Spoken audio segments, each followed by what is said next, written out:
Justiça na Tarde. O melhor da informação no seu rádio. Aqui na Rádio Justiça, você acompanha os temas que mexem com o seu dia a dia. Apresentação, Walter Lima. Justiça na Tarde debate. Olá, muito boa tarde. São 15 horas, mais um minuto. E nós vamos iniciando então, a partir de agora, o nosso debate. O debate aqui na nossa emissora, que hoje está voltado para um tema extremamente importante. Ou seja, nós vamos hoje estar aqui debatendo com os nossos convidados, como também com as nossas convidadas, a respeito do transtorno do espectro autista, onde temos aí famílias que têm suas crianças, as famílias de alguma forma precisam trabalhar, como também precisam dar toda e total assistência aí aos seus filhos, portanto, às suas filhas. E como fica essa questão, então, da flexibilização da jornada de trabalho? Lei não existe, mas, pelo menos, a Justiça Trabalhista, de alguma forma, vem tomando decisões nesse sentido. Então, a partir de agora, nós vamos estar levando este assunto e você, caso queira também interagir conosco, você que nos acompanha pela 104,7 FM, como também nos acompanha pelo canal da Rádio Justiça no YouTube. Muito obrigado e fique à vontade, caso queira também estar participando conosco. Vamos então, a partir de agora, cumprimentar nossas convidadas, como também o nosso convidado sobre este assunto, doutora Flávia Dias Amaral. Doutora Flávia preside a Comissão de Defesa dos Autistas da OAB-DF, ela que também é mãe atípica, e é com ela então que nós vamos cumprimentar e, evidente, também cumprimentar os demais convidados. Né, doutora Flávia, seja muito bem-vinda. É sempre um prazer, uma honra a gente voltar neste tema que é importantíssimo. Muito boa tarde. Muito obrigada, Walter, pelo convite. Sempre uma honra estar aqui. Quero cumprimentar a todos os ouvintes também. É um tema muito importante, Walter, porque a gente tem que colocar também uma coisa bem interessante, porque o autismo não é um problema. O problema são os entraves, todos, que norteiam as questões do autismo, ou seja, cada entrave que essa mãe enfrenta, ao não ter um laudo rápido, um diagnóstico rápido do seu filho, quando ela não recebe um assistente terapêutico na escola do seu filho, quando ela não recebe medicamento na hora exata. Então, esses são os dilemas. Não é o autismo o problema, né? Mas nós temos também essa questão de redução. Nós temos já essa redução na jornada, na carga de jornada de trabalho, mas para as servidoras públicas. Para as servidoras privadas, nós já temos o questionamento, ainda tem que judicializar, ainda temos que buscar a justiça, o que ainda também é uma outra questão, é um outro transtorno, né, para esta mãe que já está sobrecarregada de inúmeras maneiras. Perfeito. Eu cumprimento também a doutora Jéssica Emídio, ela que também é vice-presidente da Comissão em Defesa dos Autistas da OAB-DF, ela que também é mãe atípica, né, doutora Jéssica? Também seja muito bem-vinda. Muito boa tarde para a senhora. Boa tarde a todos os ouvintes, a todos que estão aqui. É um prazer enorme estar aqui falando sobre esse tema. Só quem é mãe atípica ou familiar atípico sabe a importância da gente conseguir trabalhar e cuidar das demandas dos nossos filhos. Então, assim, flexibilizar não deveria ser somente algumas jurisprudências, deveria ser uma lei para todas as famílias, para o cuidador principal, que 99% são mães atípicas. E essas mães mal dão conta da carga de terapia, de se cuidar, o mental dela já está totalmente abalado. E se a gente tivesse esse suporte do Estado para flexibilizar essa jornada de trabalho, talvez essa sobrecarga da mãe diminuiria. Nós teríamos menos mães depressivas, ansiosas, e é isso. Eu cumprimento também a doutora Maria Luísa Gavino, ela que é psicóloga clínica com abordagem humanista, especialista no transtorno do espectro autista e atende crianças autistas e também mãe atípicas. Também seja muito bem-vindo. Um prazer também recebê-la aqui nos estúdios. Muito boa tarde para a senhora. Boa tarde, muito obrigada. Boa tarde para todos. É um prazer estar aqui. Esse tema é realmente muito importante, né? Lidando com crianças no espectro e com as mães no dia a dia. Na clínica, a gente percebe a sobrecarga, né? As dificuldades que elas precisam ultrapassar todos os dias, né? Para dar o suporte necessário para essas crianças, né?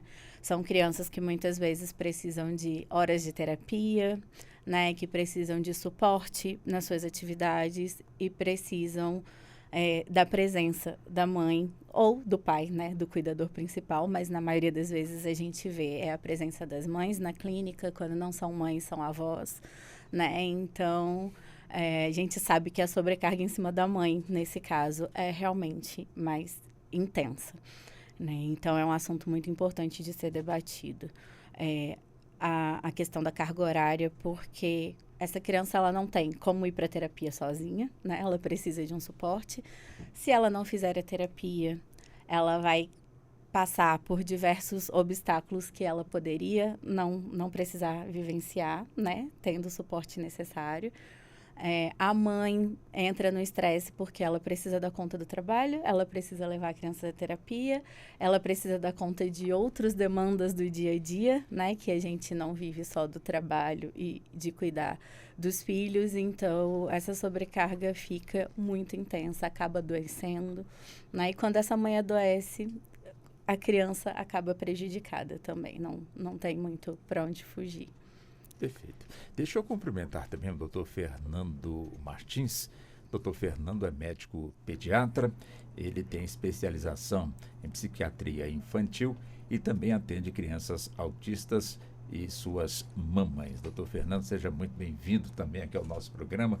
Muito obrigado por aceitar o nosso convite. Eu já começo com o senhor para que possamos, de alguma forma, passar para o nosso ouvinte no campo da medicina o que vem a ser transtorno do espectro autista. Muito boa tarde e seja bem-vindo. Obrigado, boa tarde a todos, boa tarde aos ouvintes. Nós estamos aqui defendendo uma causa muito importante. Antes de começar, então, o transtorno do espectro do autismo é uma condição, uma alteração do neurodesenvolvimento. Essa alteração, ela pode ser vista e diagnosticada nos primeiros anos de vida dessa criança. Uma das principais alterações que nós observamos de imediato é uma dificuldade na interação social dessa criança, uma dificuldade, um atraso na sua fala e em outros comportamentos que são um pouco mais específicos do autista, que alguns podem ter uns movimentos repetitivos, que chamamos de estereotipias, outros podem ter realmente uma fobia social, né? Tem aquela dificuldade de interação com os colegas, na sala, com os primos. Tem aqueles que realmente têm um atraso na fala mesmo após aí os 2 anos. Então, são os sinais e sintomas que vão aparecendo no decorrer da primeira infância. E precisamos dessa atenção da parte médica, fazer um diagnóstico precoce. Isso vai ajudar consideravelmente no tratamento, nesse acompanhamento. Relembrando que precisamos de uma equipe multiprofissional para poder fazer esse diagnóstico. Não é só o médico, precisamos do psicólogo, do terapeuta ocupacional, de uma nutricionista, de um fonoaudiólogo. Então, trabalhamos em conjunto para que a gente possa dar o diagnóstico quanto antes e esse suporte que a gente tanto precisa para esses familiares. Porque, às vezes, principalmente na rede pública, ficamos de mãos atadas quando temos um diagnóstico e dali seguir com o seu tratamento. Então, muitas vezes temos uns impasses de não conseguir o que precisa para dar continuidade ao tratamento, né? Doutora Maria Luísa, a família, ela percebe de forma imediata que a criança, ela tem justamente o transtorno do espectro autista, ou se ela não tiver muita experiência, vai demorar a chegar a essa conclusão? Não necessariamente a família percebe de forma imediata, né? Normalmente, as mães costumam perceber os sinais um pouco mais rápido por estarem ali participando das atividades do dia a dia com o bebê, com a criança, vai interagir, repara que a criança não mantém o olhar, né? Não segue os objetos com o olhar, né? Que tem dificuldade motora ou que apresenta uma dificuldade para falar mais para frente, né? Mas não necessariamente essa mãe consegue associar, né, isso ao transtorno do espectro autista, porque as informações, né, ainda não têm a divulgação necessária. Né? A gente já avançou bastante, já existe muita informação por aí, mas as pessoas muitas vezes não têm acesso. Né? Dependendo, inclusive, da classe social, elas não têm muito acesso à informação. Né? É uma dificuldade para você conseguir o diagnóstico, para você conseguir o acompanhamento. Né? Então, essas famílias, às vezes, não têm o suporte para conseguir identificar de forma imediata. Né? Alguns que já estão mais informados, que já conseguem, né, ter acesso às informações na internet e a profissionais, eles agilizam essa questão do diagnóstico. Mas tem famílias que não conseguem ter esse acesso imediato, então isso dificulta bastante, né, o diagnóstico. E sem o diagnóstico eles não conseguem o acesso à terapia, eles não conseguem os direitos que eles precisam, eles não conseguem a colaboração da escola, muitas vezes, para incluir essa criança, né, nas atividades do dia a dia da escola, porque é uma criança que vai apresentar dificuldade de socialização com os colegas, muitas vezes, que não vai conseguir fazer atividades que demandem questões sensoriais mais avançadas, porque tem uma dificuldade sensorial, né? Então, a criança vai ficando a par das coisas do dia a dia por falta do diagnóstico, muitas vezes. Doutora Flávia, é essencial a percepção da família e, de certa forma, já iniciar com as providências, em buscar realmente também aí melhores condições para que essa criança, de alguma forma, comece ali a ser, portanto, aí atendida. Porque, como eu disse agora há pouco com a doutora Maria Luísa, algumas décadas atrás era comum aqui no nosso país as famílias esconderem, portanto, as suas pessoas especiais. Quer dizer, e o autismo é muito recente, quero crer que 20, 30 anos, era bem recente mesmo, quando aqui no nosso país a sociedade começou de alguma forma a perceber. E hoje temos essa discussão, inclusive no campo, portanto, aí do direito, ou seja, ainda falta muito para que possamos, no campo do tratamento, do acompanhamento, como também no campo dos direitos, que de alguma forma possam assistir não só as pessoas com o transtorno do espectro autista, como também as suas famílias. Sim. Infelizmente, Walter, você falou uma verdade. Nós temos uma dificuldade ainda enorme de compreender autismo. Autismos, porque o autismo ele não é algo estabelecido, como muito bem o doutor Fernando colocou. Eles vão ter alguns traços, mas cada autista vai ser de um jeito. E quando você traz esse diagnóstico, e aquela situação, os comportamentos, eles vão se alterando com o tempo, nem sempre é simples de ser resolvido. Né? Na verdade, você tem que ter, sim, a primeira coisa, talvez a família precise de um suporte, porque é um mundo ainda desconhecido para todos. Então, nós precisamos nos segurar familiarmente, para poder começar a entender, estudar o que seja. No meu caso, que eu tenho um filho autista de 5 anos, e a primeira coisa é isso, você buscar o suporte da família, como nós vamos começar a caminhar agora, porque essa mãe, ela começa a ter uma nova vida. Ela passa a ter uma vida completamente modificada por talvez terapias, talvez tenha que viver em função daquela criança. E isso é muito desgastante.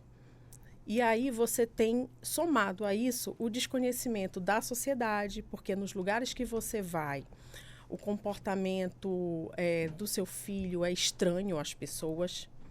E aí você tem olhares de recriminação. Existem terapias que elas vão funcionar, mas outras não vão funcionar.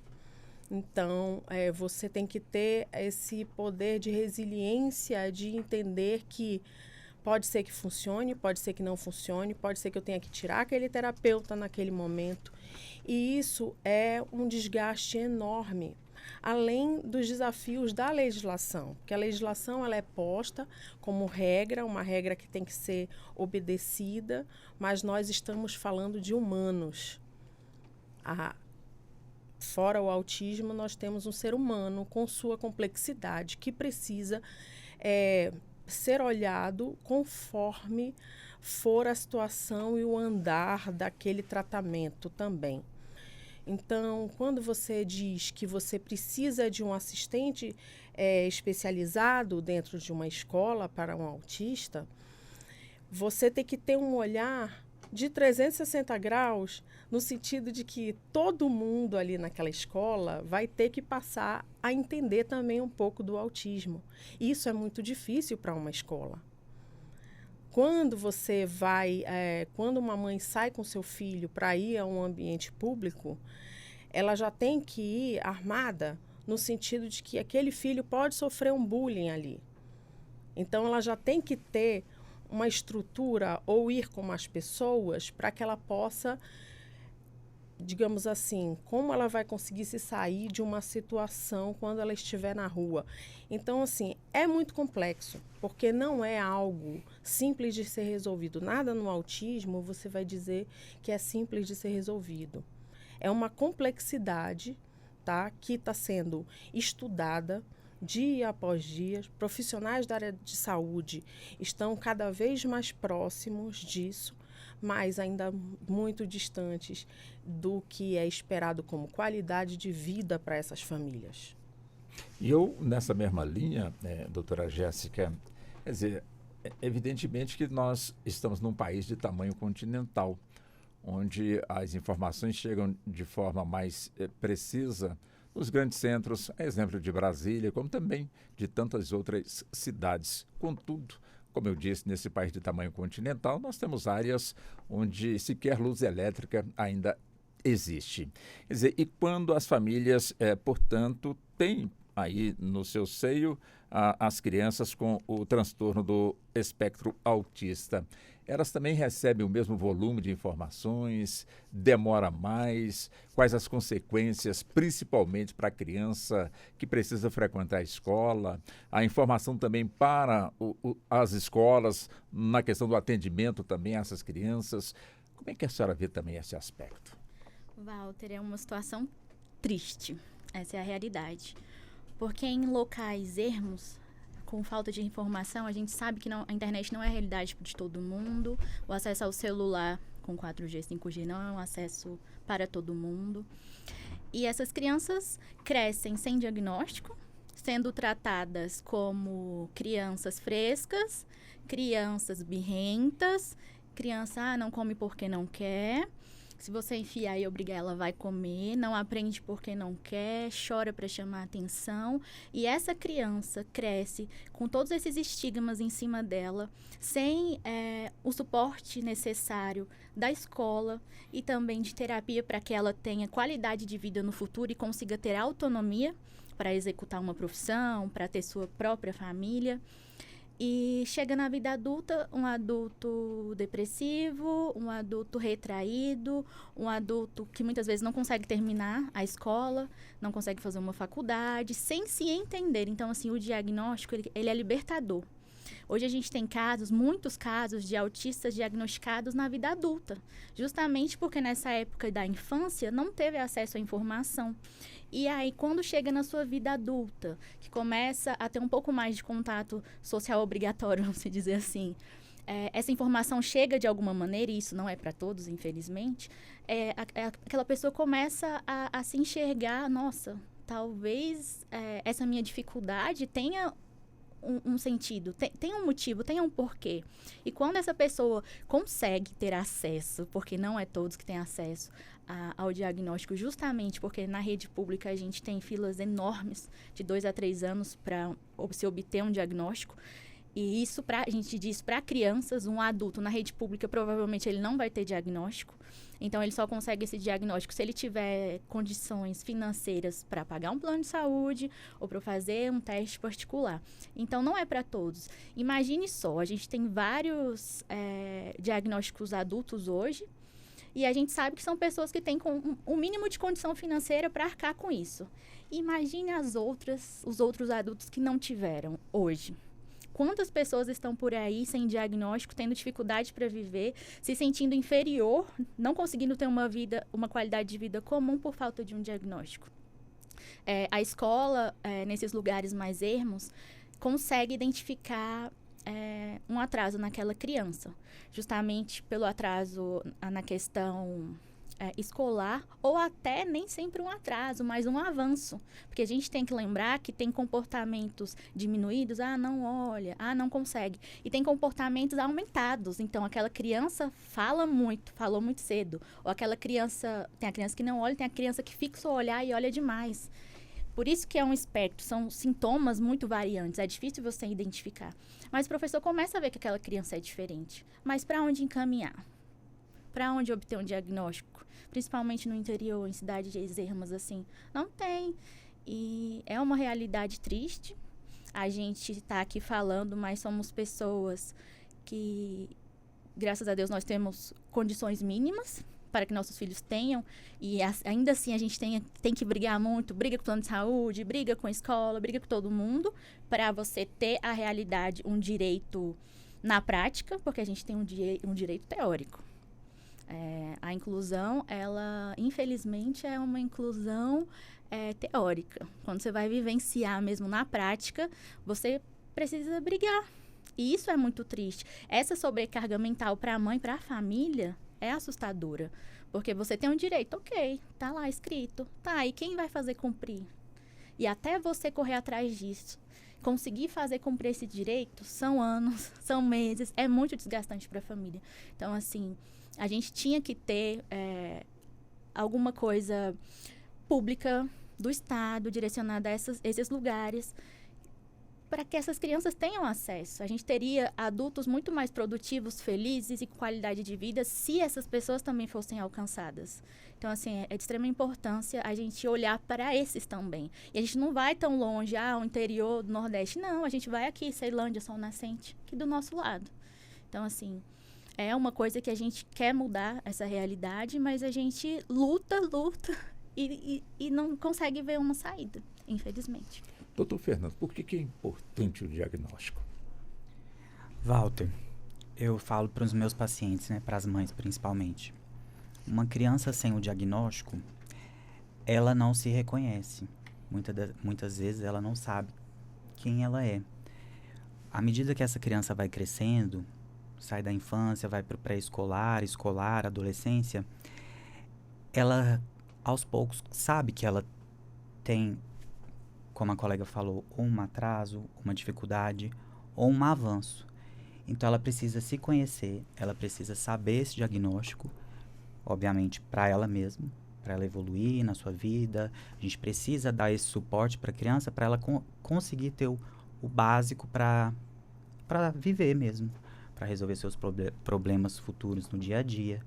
E esse diagnóstico, quanto mais precoce, eu volto a falar, essa criança evolui de uma forma muito mais favorável para a vida dela, para o futuro dela.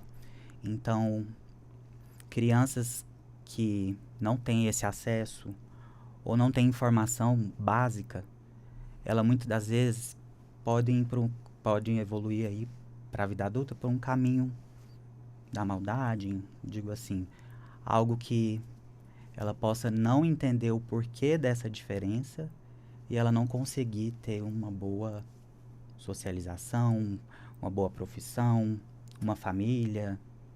Então, precisamos sim dar importância, não só, volto a repetir, não só da área médica, mas multiprofissional, para que possamos procurar o quanto antes um diagnóstico para essa criança, caso seja autismo ou algum outro transtorno, no caso específico aqui do autismo.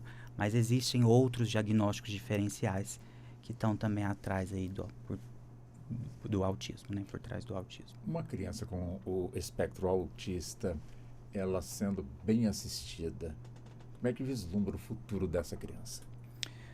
Eu posso te dizer que uma criança bem assistida, ela tem um futuro brilhante. Claro que depende do nível, né, de suporte dessa criança, de acordo com a evolução. Nós classificamos em nível 1, 2 e 3.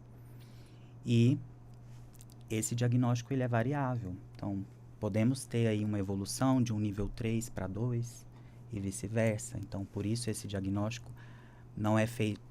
Ele é feito, uma vez diagnosticado, a criança tem o diagnóstico de autismo, mas ele pode evoluir, como infelizmente ele pode regredir pela falta das terapias, né, que caso ele não tenha acesso. E uma criança bem assistida, desde a infância, com terapia, ela tem uma boa evolução clínica para que ela consiga viver dentro das suas limitações. Entrando no nosso tema, não é, doutora Flávia, ou seja, para que essa criança realmente, enfim, almeje realmente um futuro brilhante, claro que ela tem que ter todo um amparo que começa dentro de casa, onde os pais trabalham, ou no serviço público, ou não, mas que precisa de alguma forma darem a assistência, portanto, aí ao filho, como também à filha. Mas o Estado ainda não está preparado ou não foi provocado devidamente para, de alguma forma, ter as devidas providências no campo que nós estamos aqui abordando, na questão da flexibilização no horário de trabalho, portanto, dos pais. Quer dizer, é um trabalho que já começou. Para chegar à sua conclusão, ainda falta muito para caminhar, doutora Flávia? A gente está aí nessa luta, né, Walter? Já tem uns meses na comissão para que a gente possa ter mais projetos de lei, políticas públicas que possam auxiliar essas famílias. Então, eu tenho fé ainda que, por exemplo, saia um projeto de lei que possa abraçar essa mãe para que ela trabalhe meio período, né, em empresas privadas. Por que não pedir esse incentivo a empresas privadas para que essa mãe ela possa trabalhar meio período, que essa empresa obrigue, né, a contratar mães atípicas, empresas privadas, esse incentivo, esse fomento, por que não? Por que a gente não pode ter leis nesse sentido? Além disso, eu acho que a gente precisa também olhar para as políticas públicas, né? Porque nós temos algumas políticas públicas não tão eficientes hoje, né? Então, nós precisamos trazer esse olhar urgente de que esse familiar, e às vezes é um pai, né, atípico, cuidando, que eles precisam desse suporte, porque essa criança ela precisa de tratamento, essa criança, esse adolescente, ele vai precisar de suporte, de leveza em casa, e isso não tem como a gente falar dizendo que aquela pessoa, aquela família não tem condições financeiras para isso. Se você não tiver uma família com condições financeiras, como é que você vai conseguir dar um suporte de tratamento para uma criança? Se você não tem uma família saudável mentalmente, como é que você vai dizer que o autista ele vai crescer de maneira saudável? Se aquela família está transtornada, brigando o tempo inteiro, porque é uma série de tarefas que eles são obrigados a ter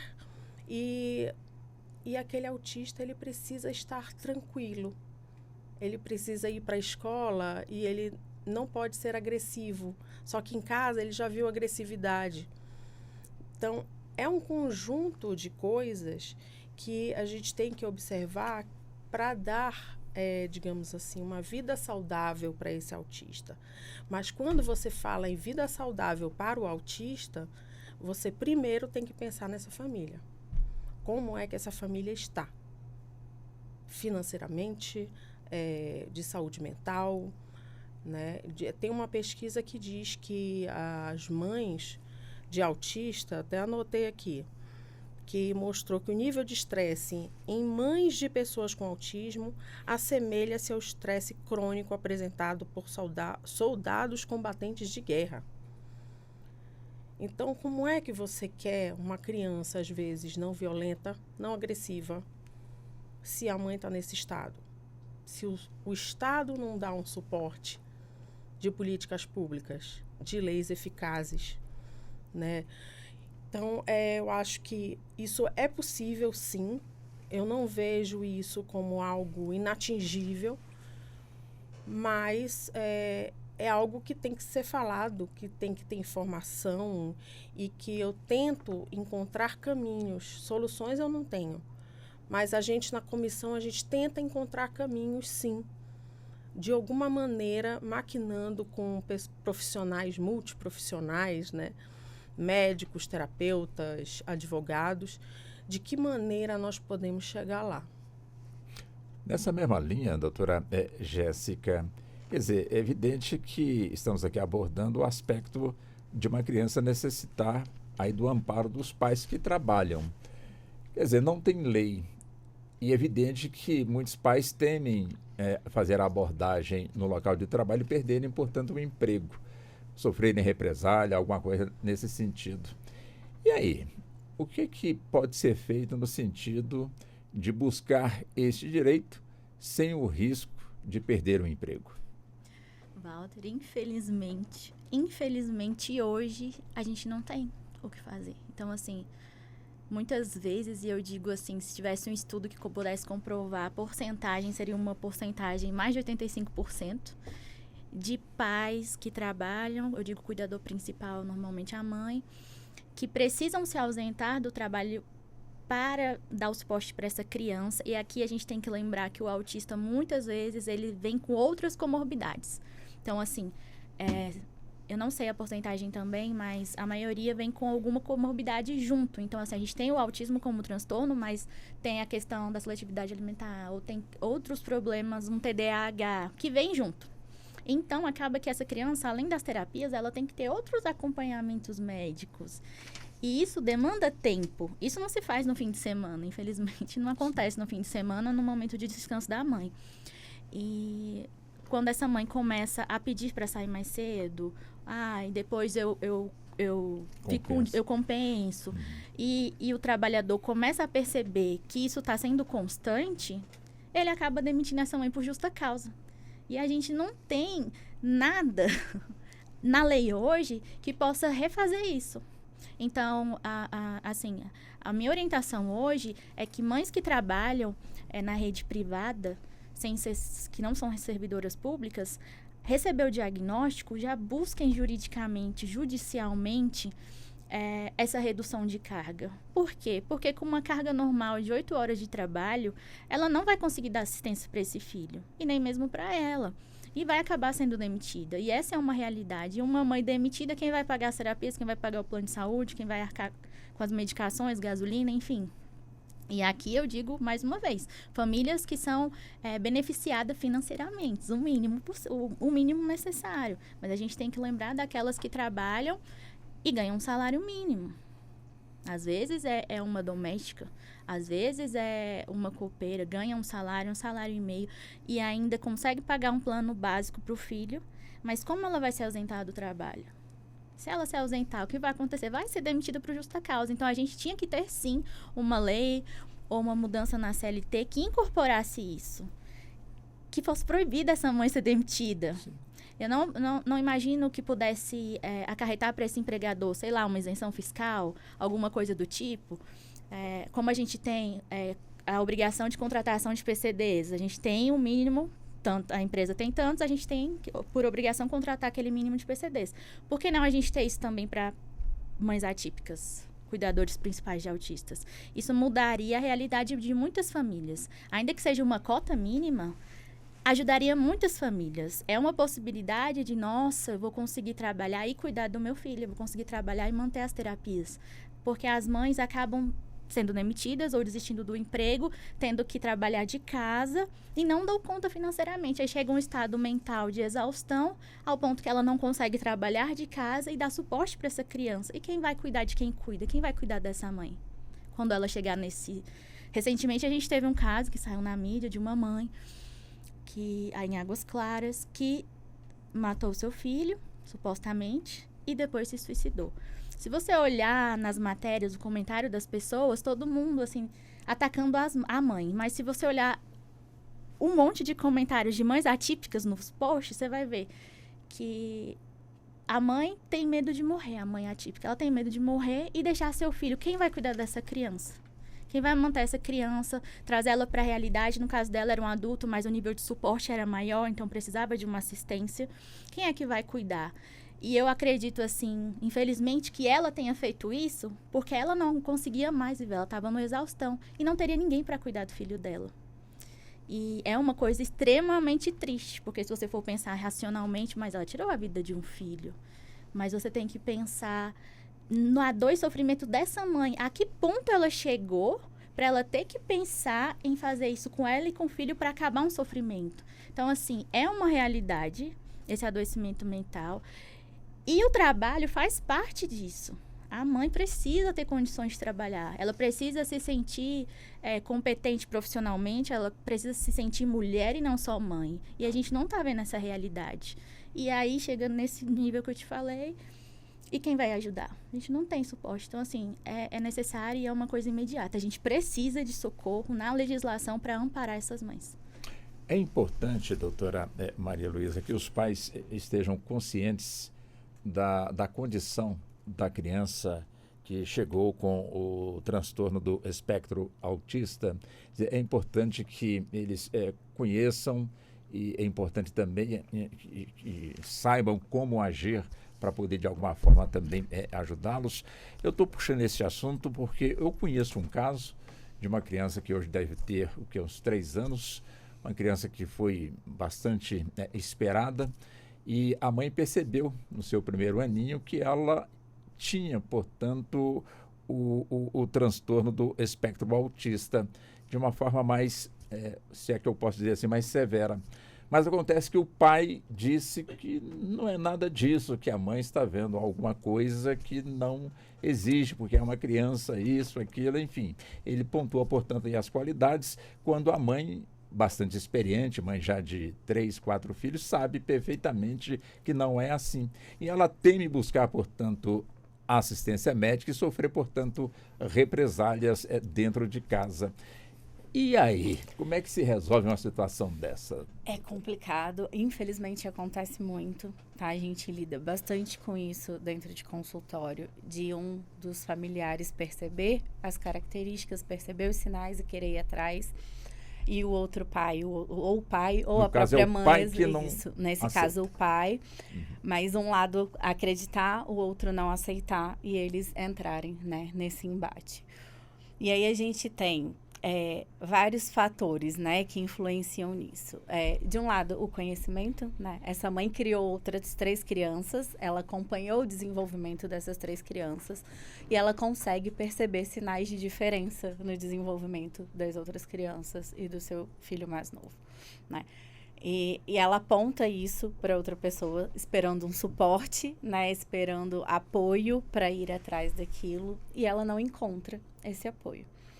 Então, ou essa mãe vai atrás disso sozinha e vai entrar num conflito familiar, que muitas vezes acabam em separações de famílias, né? Existem, sim, um número muito grande de pais que saem de casa quando os filhos têm diagnóstico e as mães ficam lá sozinhas para lidar com as demandas, né? Então, o conhecimento é muito importante para a família, porque por mais suporte terapêutico que essa criança tenha, por mais suporte externo que a criança tenha, a família fica 24 horas por dia com aquela criança, né? Então, se a família não souber como dar suporte, se a família não souber como ajudar a criança num momento de crise, num momento de desregulação, se não souber como lidar com a seletividade alimentar do seu filho para que ajude ele a se alimentar melhor, né, e não acabe adoecendo, não vai ter profissional no mundo que dê conta de auxiliar, né? Porque o profissional vai estar algumas horas do dia com aquela criança, quando muito,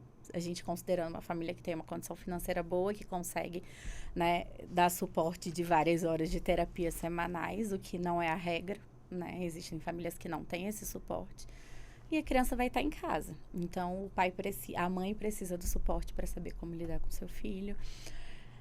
O apoio do pai é muito necessário nesse momento, né? O entendimento do pai sobre a condição do filho, a aceitação, por mais que... E aí, quando a gente fala que a criança está no espectro autista, e aí muitos pais vêm com esse argumento de, não, mas ele é muito inteligente, mas ele faz isso, mas ele faz aquilo.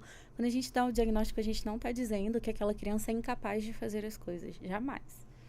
Né? A capacidade de fazer está ali. Às vezes, ele precisa de mecanismos diferentes para realizar a mesma atividade. Né? Às vezes, para entender uma matéria da escola, aquela criança precisa de um mecanismo de ensino diferente das outras crianças. Não quer dizer que ela tenha incapacidade de aprender aquela matéria. Né? Às vezes, a criança, para caminhar, para pular, ela vai precisar de um estímulo diferenciado para conseguir alcançar aquele patamar. Né? Então, o entendimento passa por aí dos pais perceberem que quando a gente dá o diagnóstico, a gente não está dando um diagnóstico de incapacidade, jamais. Né? A capacidade é a mesma, a capacidade está ali. Às vezes precisa de caminhos alternativos, de caminhos diferentes. Né?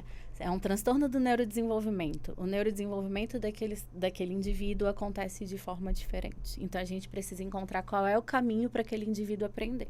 Ele vai aprender, mas a gente precisa encontrar o caminho para ele aprender. Né? E aí é de autista para autista. Eu não vou ter uma regra para todos os autistas. Eu não vou falar, olha, para um autista escrever, precisa fazer isso, isso, isso. Eu vou precisar conhecer a pessoa com quem eu estou lidando. Porque vai ter uma criança que vai ter dificuldade da fala, outro vai ter de escrita, né? Um vai ter uma dificuldade de socialização que é perceptível, outro consegue mascarar e passar socialmente desapercebido. Né? Mas precisa de um suporte emocional para aquilo, porque aquilo é exaustivo.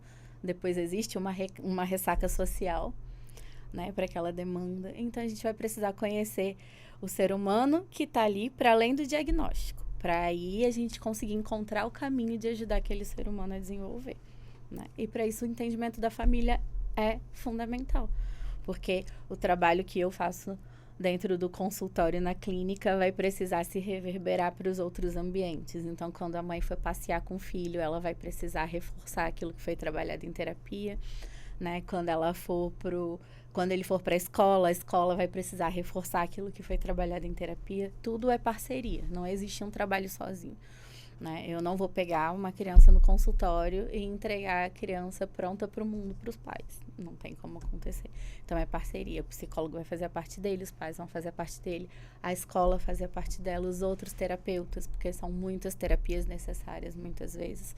Né? São crianças que têm transtornos sensoriais, muitas vezes, então precisa de terapeuta ocupacional.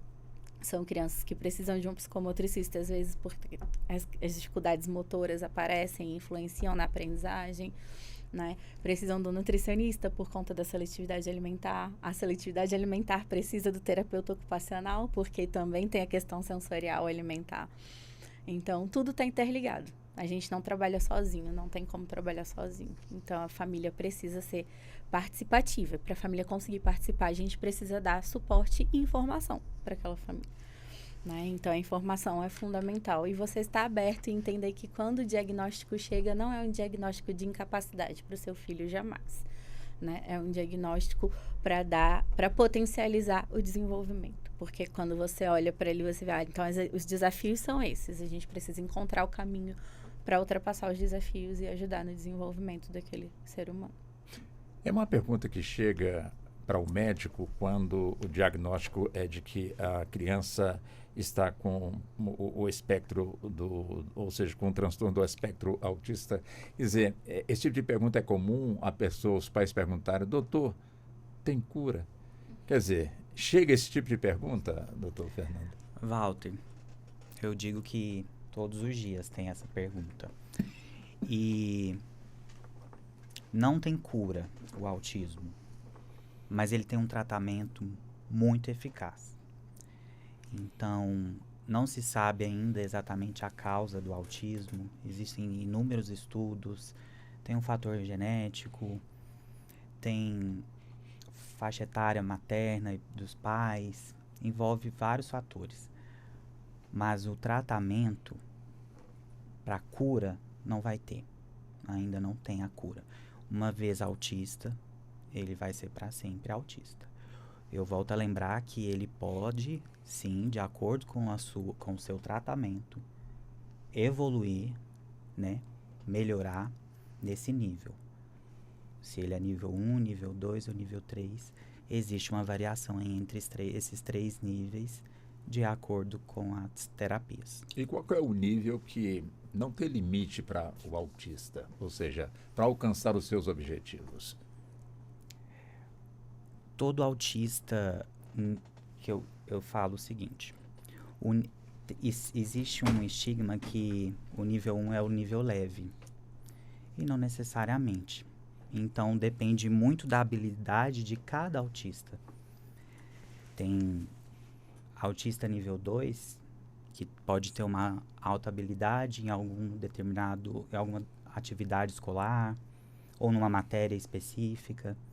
Então, isso tudo vai depender do acompanhamento multiprofissional, para que esse autista possa desenvolver suas habilidades. Mas, lembrando que dentro das suas limitações. Evidente, quando a gente fala aqui na pessoa com autismo, a gente lembra logo da criança. Mas, às vezes, a pessoa busca um diagnóstico tardio, né? Já na fase adulta, às vezes um belo profissional liberal, às vezes um profissional com muitas habilidades, ali recebe diagnóstico de que é autista e a pessoa fica assim, mas como? É onde eu pergunto ao senhor, como, doutor Fernando? A maioria desses diagnósticos tardios, que a pessoa já está na vida adulta, é considerado nível 1, que ele conseguiu chegar ali sem o diagnóstico e de uma forma instintiva ele foi aprendendo a viver, digamos assim, né? De uma forma estrutural, ele aprendeu a socializar, ele tem sim as suas qualidades, obviamente, a sua inteligência ali, de chegar até ali por si só, mas hoje tem sim um grande número de adultos sendo diagnosticados na vida adulta e que tem uma vida totalmente independente, mas para ele o diagnóstico na vida adulta vai fazer todo o sentido do que ele passou a vida toda. Entendi. E muitas vezes, creio eu, na maioria das vezes, sofreu bullying na escola, muita discussão em casa com os pais em relação aos estudos, à escola, à aprendizagem, porque um pode ter uma aprendizagem mais fácil, o outro com a dificuldade maior. Então, ele chega na vida adulta, digamos assim, por instinto mesmo, de sobrevivência. Mas depois ele entende todas as dificuldades e limitações que ele passou. Então, mesmo que seja na vida adulta, o diagnóstico é muito importante. Doutora Flávia, é evidente que na segunda hora do nosso programa nós vamos centrar mais em cima também da questão da flexibilização, né? Mas não posso perder essa oportunidade, já que o governo federal lançou recentemente o Enem dos concursos e, claro, né, com uma abertura de vagas assim enormes para o pessoal que, de alguma forma, quer participar, portanto, do certame.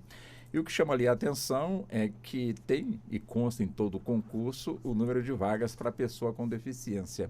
Quer dizer, já que estamos debatendo aqui essa questão, por que também não lutar, trabalhar para que nesses certames também consta ali o número de vagas também para aquele pai ou para aquela mãe que tem, portanto, uma criança, vamos colocar assim, autista, e que se ela vier a ser aprovada no certame, ela vai ter, portanto, ali o que lhe convém para que ela possa dar total assistência, portanto, aí à sua criança. Caberia uma discussão mais profunda, de alguma forma, também ter nos certames públicos, ter também essa condição para atender a esses pais de alguma forma. Eles têm que estar mais próximos dos filhos e, evidentemente, também não pode ficar longe do trabalho ou sem um trabalho.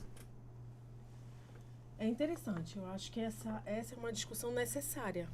Isso deveria estar acontecendo já há muito tempo, porque você precisa não só desse suporte, você não, assim como existem os concursos públicos, e normalmente é o autista de nível 1 que faz o concurso público, né, e ele exige essa vaga PCD, né, eu acho que também deveria ter um número de vagas para pais atípicos, mães atípicas, que possam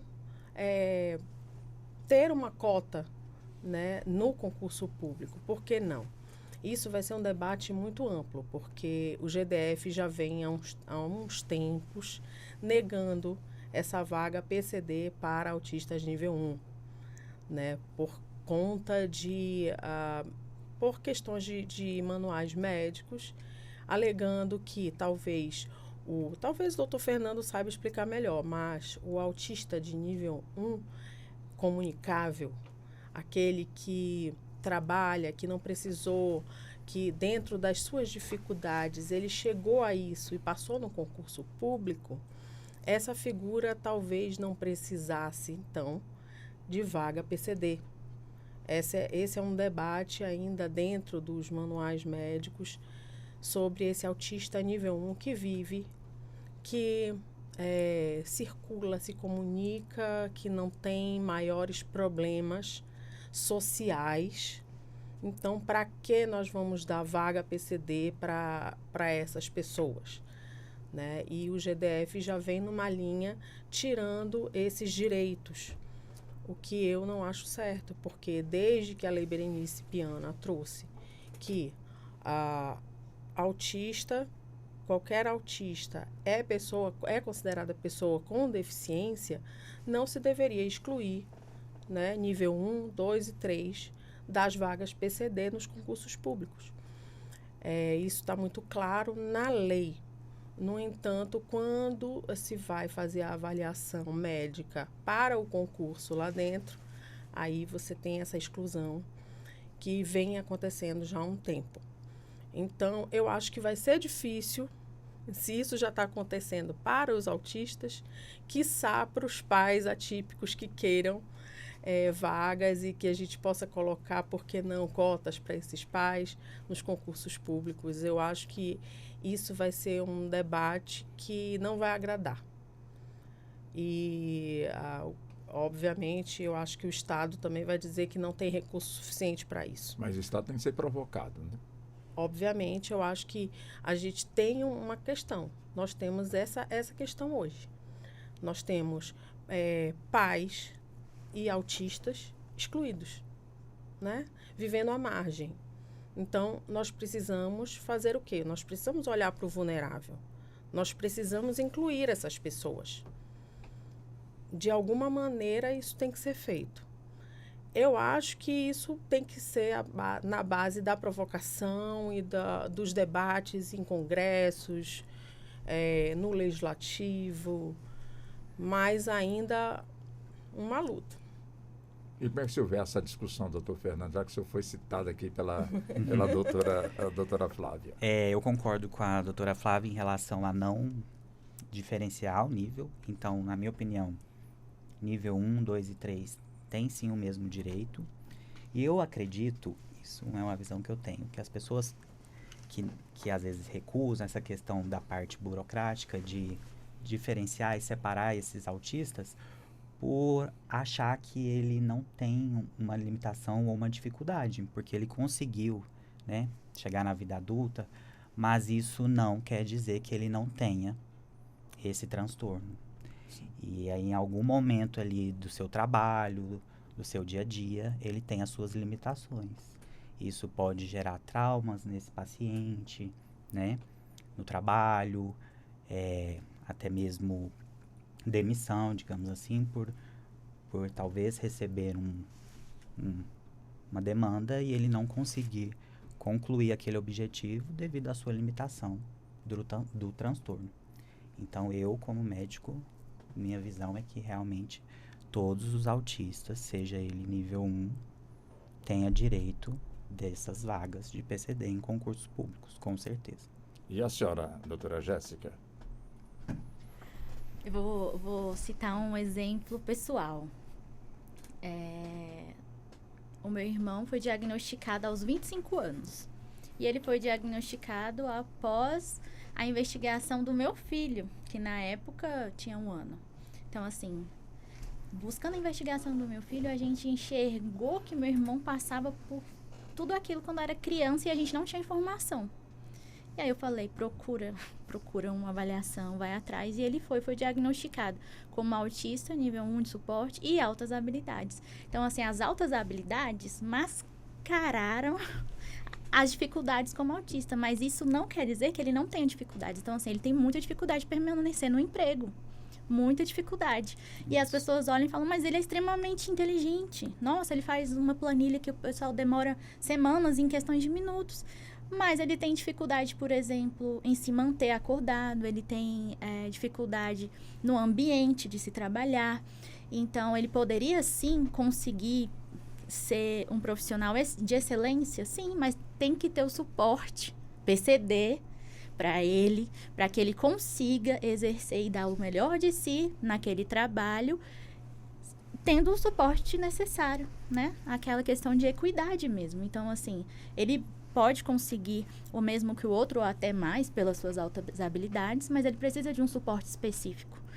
E as empresas não conseguem aceitar isso. Então, assim, na prática, apesar de termos vagas PCDs, o direito de estar ali, de adequação, ainda não é uma realidade, infelizmente. Nós temos 2 minutinhos ainda, doutora Maria Luísa, ainda nesse mesmo contexto, gostaria de ouvir a senhora também.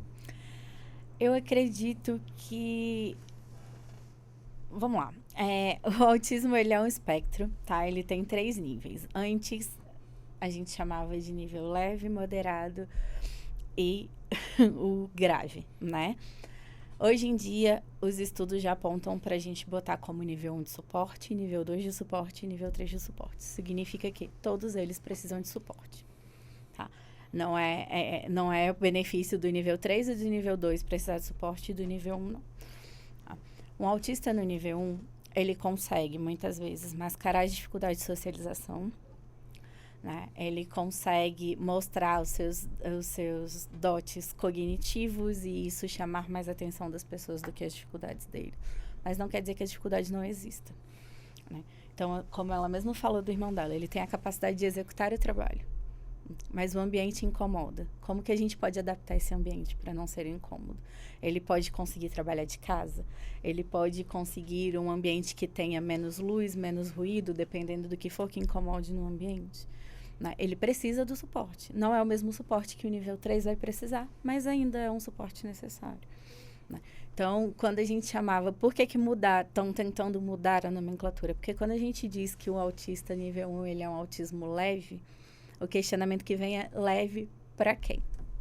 Porque para o autista não é. Ele continua passando pelas mesmas demandas, ele continua estando no espectro, só que as pessoas não enxergam isso da mesma maneira. Porque a pessoa do nível 3, né, quando a pessoa tá lá com um cordãozinho, nível 3 de suporte, as pessoas, não, a gente não vai fazer barulho perto porque ele tem dificuldade, a gente consegue compreender quando essa pessoa se afasta porque ela tem dificuldade, mas a pessoa do nível 1, ela disfarça.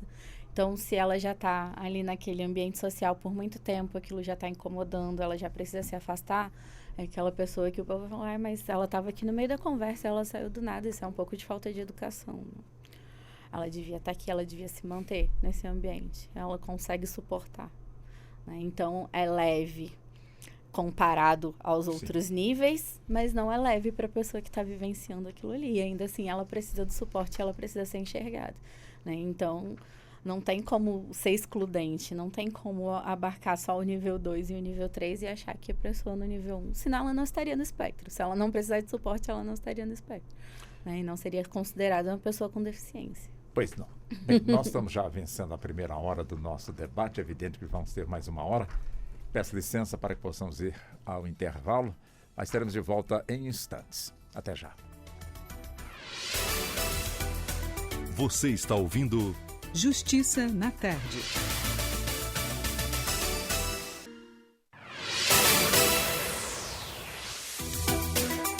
Voltamos a apresentar Justiça na Tarde. Justiça na Tarde Debate. Pois bem, vamos já entrando na segunda hora do nosso debate. Hoje aqui nos estúdios estamos recebendo as participações das convidadas e também do convidado, doutora Jéssica Emídio, ela que é a vice-presidente da Comissão em Defesa dos Autistas da OAB-DF.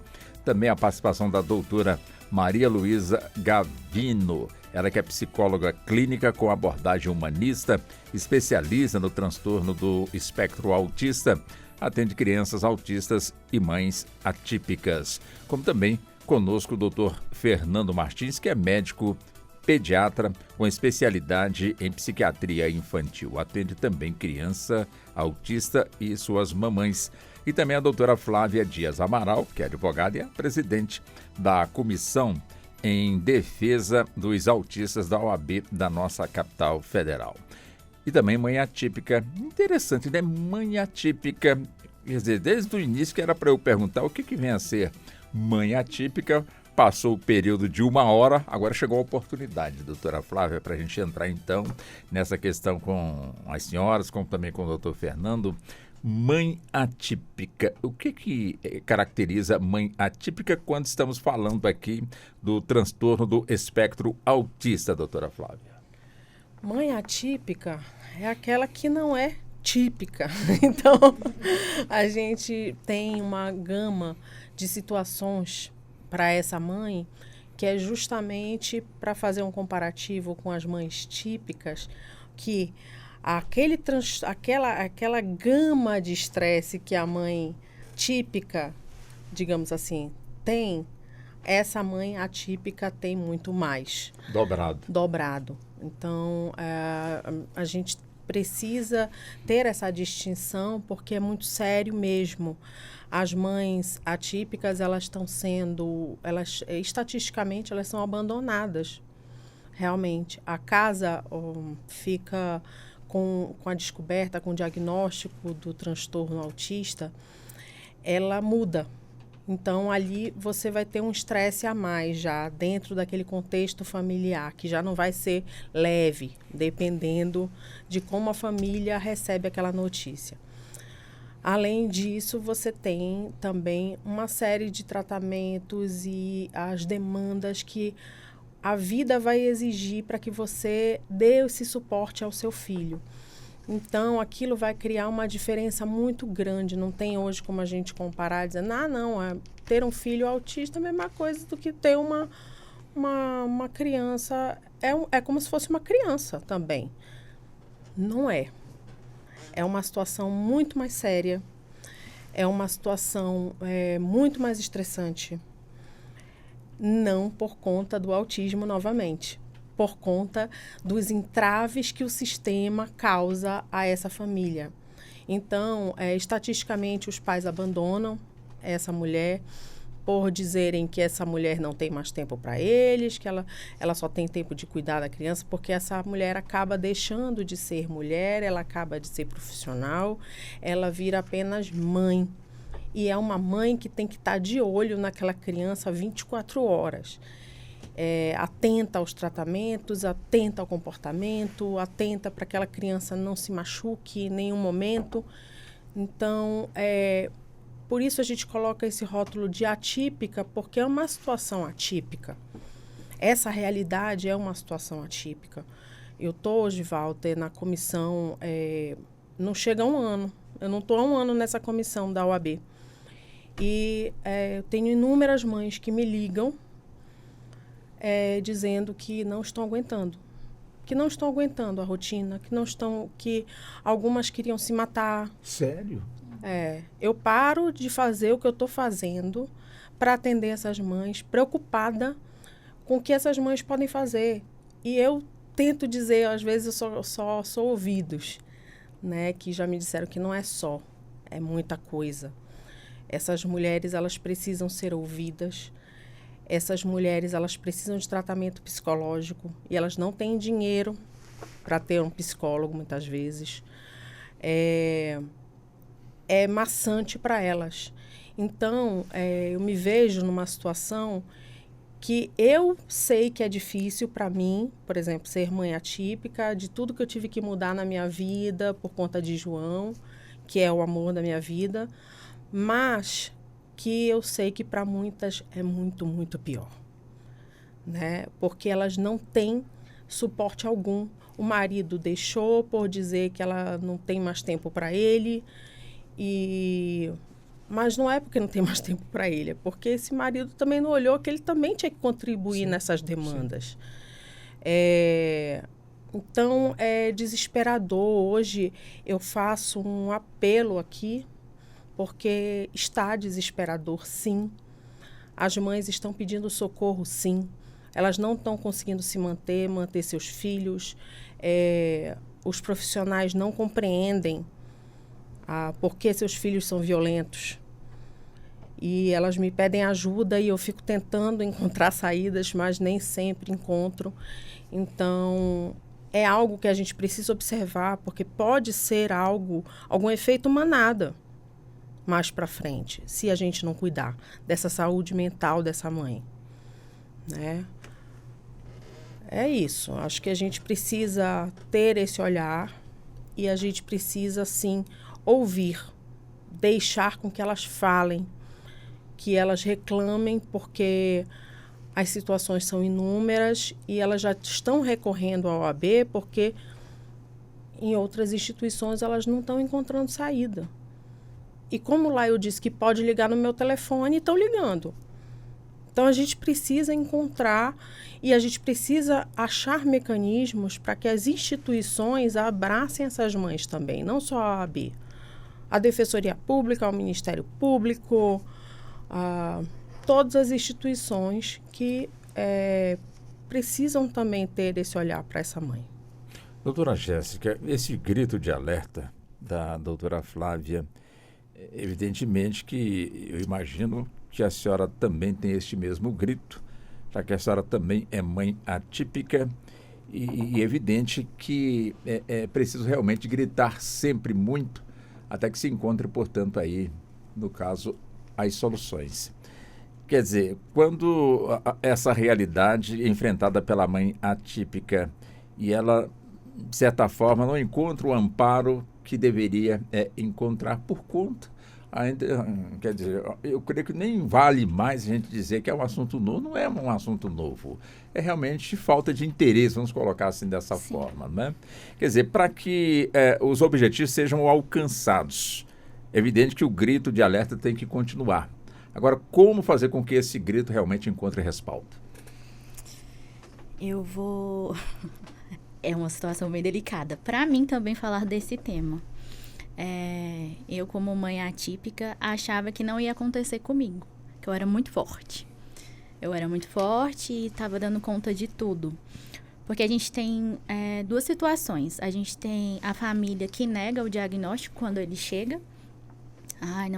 Isso não aconteceu. Então, sofre naquele momento. Então, é como se você vivesse um luto do filho perfeito. Você pensou, imaginou um filho, características, de repente vem o diagnóstico. E aquela família sofre. Comigo não aconteceu assim. Eu busquei o diagnóstico, porque eu achava meu filho diferente em vários quesitos. E me chamavam de louca, inclusive profissionais especialistas no tema. Mas ele é muito pequeno, mas não é assim, toda criança faz isso, toda criança não come, toda criança, enfim. E eu sabia que não era assim, então eu busquei, eu fui à luta e busquei. E eu vim assim nessa vida louca, assim, de correria, Ele também tem várias comorbidades, então, assim, não era só as terapias do autismo, também tinham várias internações pelas comorbidades que ele apresenta durante 3 anos. E eu me achava super forte, todo mundo, mulher guerreira. Inclusive, eu detesto essa nomenclatura de guerreira que dão as mães autistas, porque a guerreira tá morrendo no combate e ninguém tá vendo. Então, assim, não gosto desse termo. E sempre isso, muito forte, muito forte. E eu ajudava outras mães achando que aquilo nunca ia acontecer comigo. Até que eu cheguei num ponto de uma exaustão mental e física e psicológica tão grande que eu me vi sem conseguir fazer nada das minhas demandas, sem conseguir cuidar do meu próprio filho com eficiência. Então, assim, e aí quem vai cuidar? Eu parei na UTI. Então, assim, após ir para a psiquiatra, ela explicou a sua dopamina, né? Ela vai lá e aí, lá em cima, né, com o seu nível de estresse agudo por conta da rotina e tantas demandas, e o seu imunológico despenca e você começa a ter várias infecções que normalmente você não teria. Então, não é uma questão só psicológica. O psicológico, ele atinge a questão física. Então, a mãe começa com o psicológico exaustivo e aquilo pode ser físico e se transformar numa doença. Então, assim, é muito sério. E eu só parei para pensar que eu precisava de ajuda no momento que eu parei na UTI. Quando eu cheguei na UTI, a Flávia até falou assim para mim: amiga, você precisa desacelerar. Você precisa. Então, só foi nesse estado que aí eu consegui ver que, ó, realmente, eu tô sobrecarregada, realmente preciso de ajuda, realmente. Se eu não cuidar de mim, quem vai cuidar? Quem vai cuidar do meu filho? Porque eu tinha essa demanda, você tem que cuidar do seu filho. Eu tenho que ser forte porque eu tenho que cuidar do meu filho. Eu tenho que ser forte porque eu tenho que levar, eu tenho que ser forte por isso, por isso, por isso. Mas chega um momento que chega para toda mãe atípica de que isso não é suficiente. Você precisa cuidar de você, da sua saúde mental, para você conseguir oferecer o melhor para sua criança. Então, tinha que ser pré-requisito esse grito de alerta. Ele tinha que ser, desde o diagnóstico do filho, amparar a mãe também. O cuidador principal. A gente tem casos de alguns pais. Então, assim, o cuidador principal tem que ser acolhido juntamente com a criança. Começou a terapia com a criança psicológica, tem que ter um suporte psicológico para a mãe, para o cuidador principal daquele filho. Porque a demanda e a vida daquela pessoa, ela se transforma. Você estava acostumado com uma demanda e você recebe outra. Eu costumo falar que mãe é quem tem filho. Você teve um filho, você é mãe. Maternar já é difícil, que a responsabilidade por aquele filho é cuidar daquele filho, é dar alimento, é levar no médico. Isso é o maternar. E o maternar atípico, além de todas essas questões do maternar comum, a gente tem demandas extras. Então, é levar na terapia, levar no hospital, levar... São muitas demandas. Então, assim, o maternar atípico, a maternidade atípica, ela precisa ser olhada de maneira empática e eficaz, para que a gente não aconteça, como a Flávia falou, de um efeito manada e a gente começar a ver, inclusive o índice de suicídio de mães atípicas é alto, porque chega num ponto em que as mães não dão conta. E o que elas falaram do pai abandonar realmente, tem pesquisa, 73,4% dos pais abandonam a casa quando se tem o diagnóstico de doenças raras ou transtornos do neurodesenvolvimento. E aqui não inclui só o autismo. Então, assim, grande parte abandona a família. E a demanda fica toda com a mãe. Essa mãe tem que sustentar essa casa, essa mãe tem que acolher essa criança, essa mãe tem que trabalhar, tem que levar essa criança e tem que estar bem. Porque o autista, criança, ele precisa de regulação emocional. Então, assim, se ele está em crise, ele precisa aprender a se regular. Uma criança, ela não vai conseguir se regular sozinha. Precisa do suporte dos pais, do cuidador principal.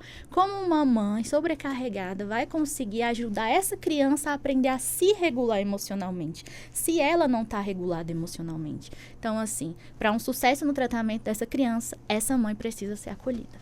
Uma mãe atípica, doutora Maria Luísa, ela dá sinais de que precisa de ajuda ou ela grita pedindo ajuda?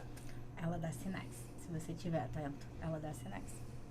Né? Ela vai levar a criança na terapia, ela para conversar com você, ela dá sinais de estresse, ela dá sinais de cansaço, ela te mostra que está precisando de suporte. Só que muitas vezes o profissional está focado na criança. Ele não para olhar a família. Né? Então, a gente está treinado a olhar para a criança e dar suporte para a criança. E tem muitos profissionais que ainda não pararam para abrir o leque e olharem para a família daquela criança, né? Que muitas vezes é a mãe, lá no consultório acontece muito de ser a avó também, né? Avós, tios que estão ali com aquela criança no dia a dia e que vão te mostrando que estão sobrecarregados, né? Porque para além da demanda das terapias, da regulação emocional, como a Jéssica disse, tudo você precisa cronometrar mais do que uma mãe típica. Eu tenho filhos, eu tenho 2 filhos. Meus filhos são neurotípicos, né? Quando eles eram pequenos, para sair com eles, eu precisava cronometrar, né?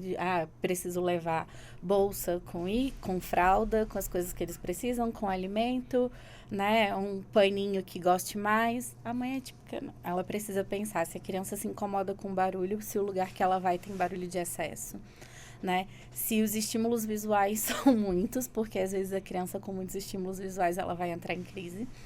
O que ela precisa para essa criança entrar em crise, ela conseguir ajudar a criança a se regular e a voltar, né, ao seu centro. Se a criança tem seletividade alimentar, ela vai precisar pensar na comida que ela tem que preparar e levar, porque não vai ser qualquer comida da rua que a criança vai aceitar comer. Então, assim, são várias demandas e vários micro trabalhos que vão se somando e deixando essa mãe exausta, né? E aí, quando você pega uma mãe que não tem rede de apoio, que ela não tem mais o pai em casa, porque muitas vezes esse pai saiu de casa. Ou às vezes o pai está lá, mas muitas vezes ele não para pensar no que ele precisa carregar, ou se para que lugar que eles estão indo, porque a mãe já deu conta de todo esse trabalho, então às vezes no automático ele não percebe que ele precisa dar conta daquilo ali, né? E aí a gente entra para uma questão de um debate social também, né? Que o papel da mãe e do pai são diferenciados e gera toda essa sobrecarga materna. Então vão se somando pequenas coisas que vão deixando essa mãe exausta, né? E aí quando ela para às vezes e ela senta lá na recepção do seu consultório e ela fala, nossa, eu tô cansada, eu tô com sono, eu não consegui dormir. Muita gente vai olhar e fala, nossa, mas só reclama. Vai sentar aqui e vai reclamar. Mas por que tá reclamando? Né? A criança tá desenvolvendo bem, você tá reclamando. Você não para escutar o que aquela pessoa tá te dizendo. E aí você só vai escutar quando ela chega no limite. E às vezes quando ela chega no limite, o desespero já tá muito grande, você não dá mais conta de ajudar. Né? Então, a saúde mental materna, ela é muito importante para o desenvolvimento da criança que está ali naquela família. Por conta da regulação emocional, se aquela criança estiver em crise e você estiver estressada, você jamais vai conseguir ajudar ela a se regular. Porque você vai entrar no processo dela e aquilo ali vai virar um looping. Ela vai entrar em crise e você vai entrar em crise junto, vai aumentar a crise dela e ninguém vai sair para lugar nenhum.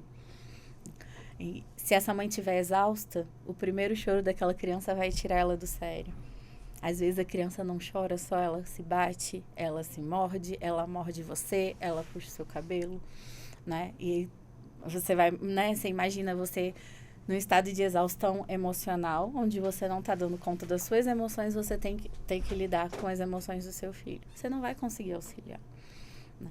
Então, deveria ser primordial que a criança tivesse suporte e os pais e o cuidador tivesse o suporte também, né? E isso não só no particular, porque no particular muitas vezes existe, né? A mãe que tem condição financeira, ela vai dar conta de pagar a terapia do filho dela e de pagar a terapia dela. Mas a maioria das mães não conseguem nem dar conta da terapia da criança, que dirá pensar em fazer terapia, né? Em ter um psicólogo para ela. Não é um tratamento barato, não é um tratamento acessível. Por mais que você tenha o plano de saúde, até pouco tempo o plano de saúde limitava a quantidade de sessões. As crianças poderiam ter X quantidade de sessões e não eram suficientes, né? Então, a mãe tinha que acabar pagando particular quando tinha condições. Na rede pública, você fica anos na fila até conseguir um atendimento com um neuro, com um psiquiatra, né? Com um psicólogo, então a gente vai empurrando com a barriga, né? A criança não faz o acompanhamento. Né? E coisas que poderiam ser facilmente solucionadas, né? Uma roda de conversa para a mãe, onde tivessem mães atípicas que pudessem trocar experiências em que elas se entendessem. Porque, assim, a gente precisa entender também que, por mais estudo que se tenha, eu sou profissional, eu estudei sobre isso, eu não estou vivenciando a realidade daquela mãe. Então, ela precisa de alguém que vivencie aquela realidade junto com ela, né? Então, numa roda de conversa onde tem outras mães atípicas, elas trocam experiências do dia a dia que só elas vivenciam. Que nem eu, como profissional, ajudando aquelas crianças e convivendo com aquelas mães, eu não passo pelo mesmo processo, né? Eu posso pegar e escolher qualquer escola para os meus filhos e colocar eles lá e ficar tranquila. A mãe atípica, ela tem que ir lá, ela tem que estudar o método de ensino daquela escola, ela tem que ver se a escola está preparada para receber o filho dela.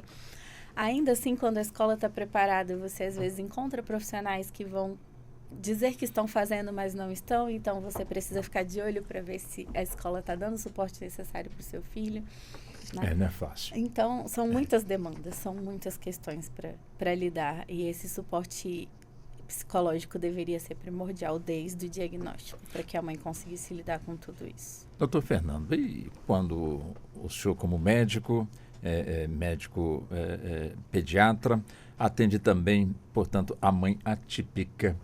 Quer dizer, já que foi dito aqui que os profissionais foram preparados para trabalhar com a criança, mas a mãe está ali. Quer dizer, e o senhor, evidentemente, como um médico muito experiente e com muita vivência, quer dizer, é fácil de detectar o sinal daquela mãe que, de alguma forma, está pedindo socorro? Para alguns profissionais, sim, né? No meu caso, como pediatra, então eu convivo com a criança e a mãe sempre, diferente de um médico clínico, adulto. E eu sempre falo que uma vez que eu dou o diagnóstico, seja ele qual for, né? Eu faço o diagnóstico da doença, mas eu vou tratar a pessoa. Eu não vou tratar a doença. Então eu tenho que lembrar que aquela pessoa está doente e é um ser humano. E eu tenho essa visão com os pais também. Seja qual for o transtorno ou a patologia. E elas nos dão sinais, sim. A maioria das vezes, acho que a grande maioria, nas consultas, são as mães. Claro que os pais vão também, mas em proporção maior são as mães. E elas acabam desabafando. Pelo menos assim, comigo eu percebo no consultório que mães choram no consultório, né? Precisando dali de um suporte, porque ela está fazendo o que ela pode. E o que ela pode é muito para ela. Então, ela precisaria de um suporte, de uma rede de apoio para ajudá-la a não afundar nessa batalha, que é uma batalha diária. Então, tem estudos que comprovam que mães atípicas, só complementando os colegas, que a mãe atípica não é só do autista, né? Tem outras síndromes. Então, toda mãe que tem um filho que necessite de um suporte, né, diferenciado, uma síndrome, uma epilepsia, uma síndrome neurológica, uma doença, são mães atípicas, né, um cadeirante, enfim, que demanda ali uma atenção maior. Então, com alguns estudos, alguns artigos, essas mães atípicas, elas têm questão de desenvolver 50% mais de chance de desenvolver um câncer, por exemplo, devido ao alto nível de estresse, doenças autoimunes, depressão, ansiedade, e isso vai acumulando, até, infelizmente, em casos de chegar ao ponto dessas mães se matarem, né, mas cometer um suicídio devido à exaustão. Então, no consultório, eu vejo esse pedido de socorro de uma forma, às vezes, indireta, mas muitas procuram também ajuda e eu oriento, eu encaminho, às vezes, se necessário, para um psiquiatra adulto. Para além da medicação, a necessidade de um bom psicólogo, como a colega falou, para a gente tratar o ser humano e eu não focar só na doença, porque aquela doença tem um ser humano, então eu preciso enxergá-lo e entender aquele pedido de socorro. Agora, doutora Flávia, claro, né, estamos aqui falando da mãe atípica e temos que se falar bastante. E é evidente que uma das grandes preocupações da mãe atípica é com o crescimento, portanto, do filho ou então da filha com o transtorno do espectro autista. O tempo passa para todo mundo. E aí, né, como é que fica também em termos de discussão, em termos de busca de políticas públicas, para que, uma vez a pessoa que não é mais criança, mas que permanece com o transtorno do espectro autista, se tornou uma pessoa adulta e dependente, né? Como é que fica? Quer dizer, já se evolui numa discussão nesse sentido, porque um dia essa pessoa vai precisar mais da mãe que não vai estar presente, né, pela lei natural, portanto, do ser humano. E aí, doutora, como é que essa discussão pode evoluir, se é que ela não esteja já evoluindo? Eu acho que a gente tem uma questão aí na sua pergunta, que é o pensar muito à frente sobre a vida funcional, principalmente. Eu acho que a preocupação maior de todas nós, mães atípicas, é: e quando eu me for? Né? Esse meu filho, ele vai ser funcional? Ele vai sobreviver? Ele vai conseguir trabalhar? Esse é um drama constante para toda mãe atípica. Eu, por exemplo, Walter, aprendi a não pensar muito no dia de amanhã. Porque se eu penso demais no dia de amanhã, pode ser que eu me deprima. Então, eu prefiro comemorar as evoluções gradativas do meu filho. Então, se eu vejo, eu posso pagar um tratamento hoje? Ok, posso. Ótimo. Eu comemoro assim, cada passinho. Ele está evoluindo? Legal. Ele entrou na escola, porque teve época que ele entrava na escola igual o exorcista. E aí, quando ele começou a entrar bem na escola, feliz, é uma comemoração. Então, eu procurei comemorar cada passinho e não pensar muito, como será o meu filho daqui a 30 anos? Eu não tenho mais essa vontade, porque isso estava me adoecendo. Então, eu quero me sentir, eu acho que daqui a muitos anos à frente, eu fiz o máximo que eu pude para que o meu filho fosse funcional, para que o meu filho vivesse em sociedade. Eu fiz o meu máximo para que a sociedade respeitasse o meu filho autista. Eu fiz o meu máximo para melhorar as leis e trazer algo que melhore também não só a vida do meu filho, mas das outras mães atípicas. E assim vamos, mas eu acho que você pensar muito a longo prazo também está adoecendo as mães. Eu acho que a gente precisa comemorar dia a dia e é isso. Cada dia é um dia para vencer. Se a gente fica muito pensando a longo prazo, pode ser que o meu filho não seja funcional. Também. Pode ser que ele seja, mas pode ser que ele não seja. E aí eu vou ficar me deprimindo para quê? Sendo que eu preciso estar saudável hoje para conduzir as coisas. Eu procuro sim, atender o meu emocional no sentido de atividade física. Eu gosto muito de fazer boxe, então eu busco fazer atividade física mesmo que eu não esteja com vontade, mesmo que eu esteja cansada. Eu procuro sim conversar com as pessoas, eu me abro. Eu acho que uma dica importantíssima para as mães é não se feche. Não viva só no seu mundo com seu filho, porque isso vai lhe adoecer. Eu tenho um grupo de mães atípicas, são 70 mães que a gente conversa, uma dá apoio para a outra. Agora eu tive dengue, estou ainda com um restinho de dengue aqui. E as mães disseram, Flávia, vai fazer exame, pelo amor de Deus, vai se cuidar. As mães ficam lá me dando alerta, me dando bronca. Então, eu acho que a gente precisa se sentir pertencido. O nosso filho precisa se sentir pertencido, mas nós precisamos nos sentir pertencidas também para a gente poder se sentir bem. O que eu busco é muito também isso, dar dicas para as pessoas de como não adoecer. Eu tenho as minhas estratégias, cada mãe vai ter a sua. Tem mãe que não gosta de atividade física, mas vai gostar de escutar música? Sim. Não sei.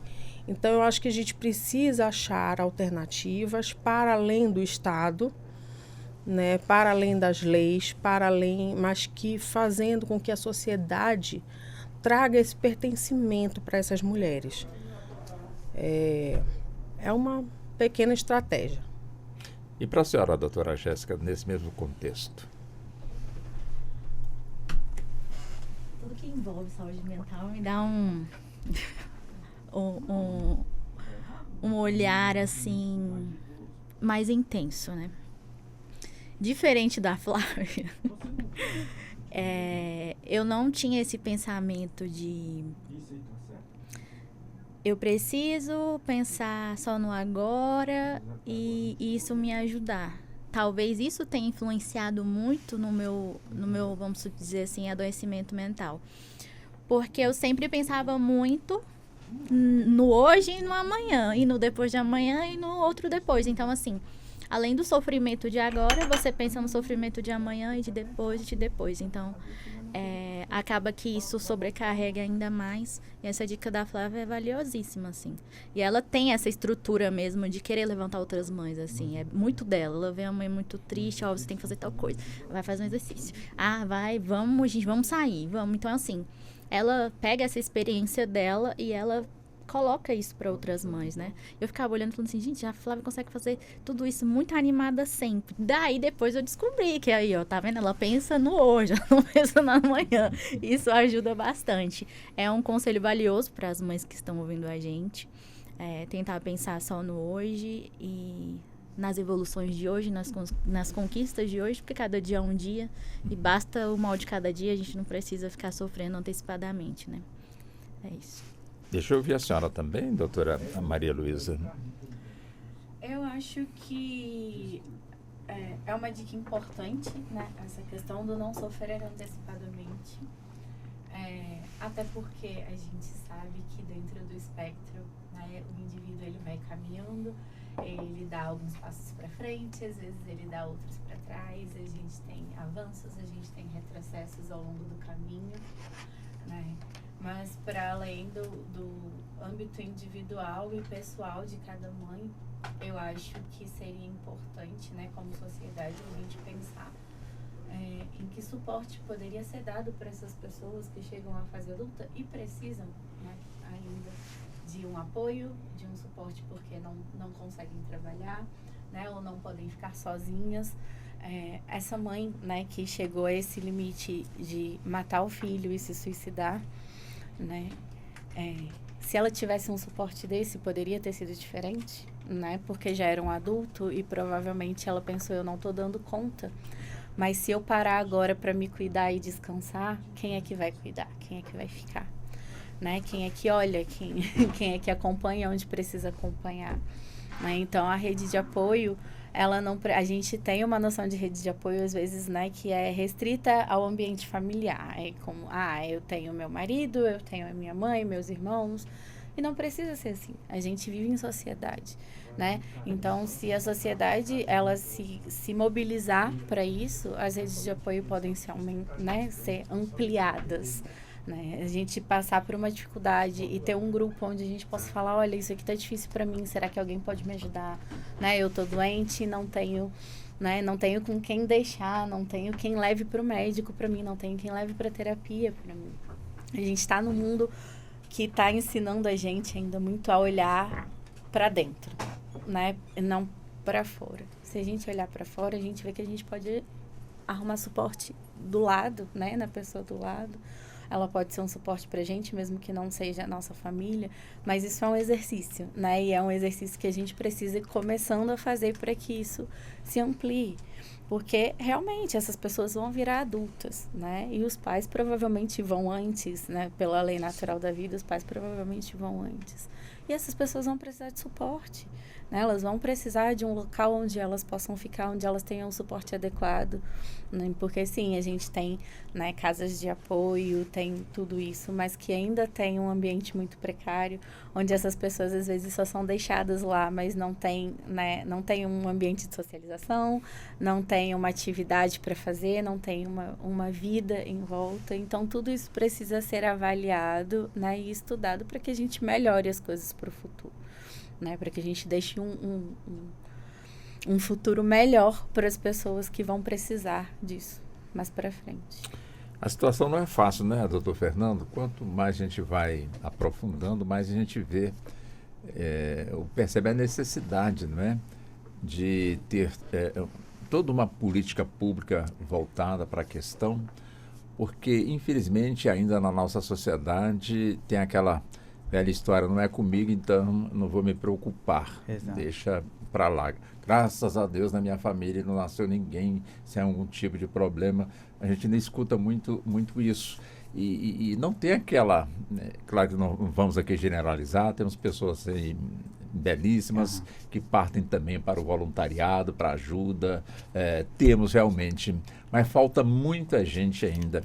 Aí eu fico aqui pensando no papel do médico, né? O papel que eu digo, a importância do médico nessa situação, nessa questão. Principalmente o médico do sistema público de saúde, ele não tem muito tempo, como também não tem muita condições de poder desempenhar aquela atividade que ele gostaria de estar desempenhando. Porque se ele, de alguma forma, demorar um pouco mais ali, alguém vai ficar sem o atendimento.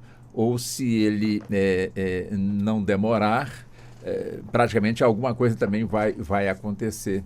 Quer dizer, como é que, o que fazer, né? Como motivar realmente aí a sociedade? Começamos aqui a falar da questão da flexibilização no local de trabalho, evidente que entramos em outras áreas, estamos agora aqui com o senhor mais uma vez, onde todos depositam no médico, acima de tudo, a solução para os problemas de saúde, só que não é assim, né, doutor Fernando?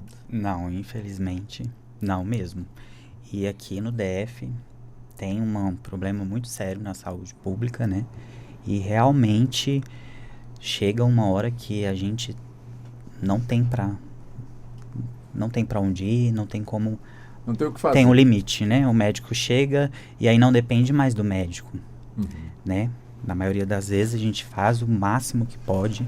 Já trabalhei na rede pública há um tempo e a situação é muito, muito complicada. Não tem médico suficiente para atender toda a demanda, né? Para atender todos esses pacientes que precisam sim de um suporte de atendimento médico, psicológico, nutricional.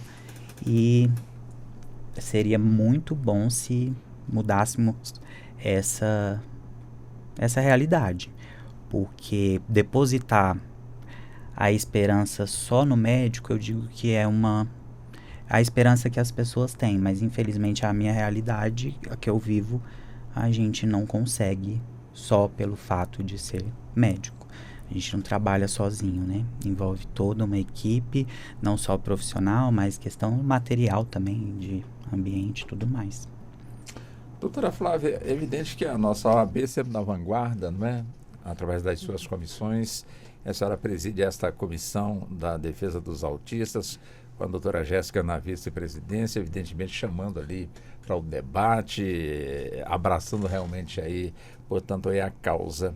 Evidentemente que é um assunto que tem que estar em todas as áreas e a área, portanto, aí do direito, de alguma forma, ali, de alguma maneira, fazendo tudo o que é possível realmente ser feito. Quer dizer, o que é possível fazer mais no campo do direito, no campo jurídico, no campo político, no campo do executivo, para que, de alguma forma, possamos estar a sociedade toda engajada nessa questão?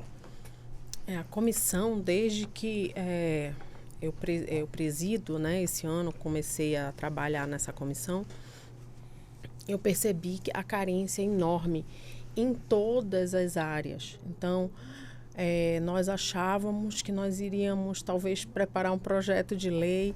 Quando eu vi, eu já estava tentando renovar uma cartilha dentro da OAB que estava desatualizada. A gente estava tentando bolar informativos para a população sobre os seus direitos, estando em frentes parlamentares para tentar contribuir um pouco no legislativo, quanto ao executivo também, levando, por exemplo, nós temos políticas públicas muito boas no Pará, que eu tentei ver se o nosso governador abraçava essa legislação lá do Pará e introduzisse aqui no DF. Então, quando eu vi, a gente estava estamos todo o tempo tentando fazer com que possamos evoluir quanto aos direitos dos autistas, né? E não é simples. As respostas e as questões, elas não são simples de serem resolvidas, né? Precisam passar por inúmeros debates, existe jogo político, existem interesses, né? Então, assim, a gente precisa provocar. Eu acho que é esse o papel também da comissão.